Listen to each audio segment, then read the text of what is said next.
Lux presents Hollywood.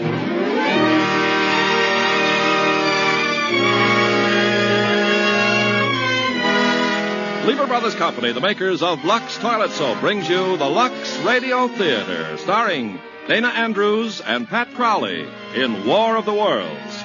Ladies and gentlemen, your producer, Mr. Irving Cummings.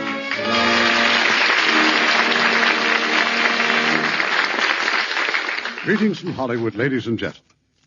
Tonight we are going to take a look into the possible frightening future, as though the present weren't bad enough, and see what might happen if our Earth were invaded by another planet.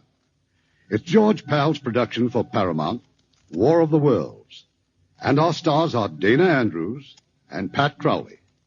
They will join me later for a preview of George Pal's latest production for Paramount, Conquest of Space. Meanwhile, here's our good friend, Ken Carpenter. It would be hard to find a man who works as many hours a day as you women do. For instance, you spend 5.5 hours every week just doing dishes, and that's only for a family of 4. But Lux Liquid Detergent gives you back some of that time. Lux Liquid is made especially to help you do dishes fast and easy.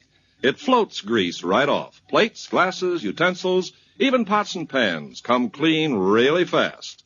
Just a teaspoonful does a dishpan full. 1 can outlasts several boxes of the leading laundry powder. Your hands stay nice, too. Lux Liquid is almost as mild as Lux Toilet Soap. The next best thing to a dishwashing machine. That's Lux Liquid. Lever Brothers unconditionally guarantees Lux Liquid is just as wonderful as we say. And the millions of women who've used it have found that Lux Liquid is as good for dishes as Lux Flakes Care is for nylons. Buy it when you market. Lux Liquid in the can with the dripless spout. Now, Act One of War of the Worlds, starring Dana Andrews as Clayton and Pat Crowley as Sylvia.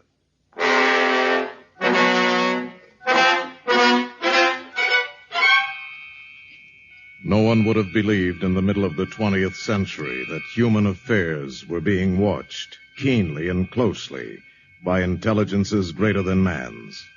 Yet across the gulf of space on the planet Mars, intellects vast and cool and unsympathetic regarded our Earth with envious eyes, slowly and surely drawing their plans against us.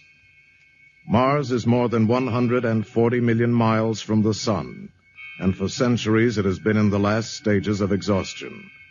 The inhabitants of this dying planet looked across space with instruments and intelligences of which we have scarcely dreamed. Sample complete. Ready to continue?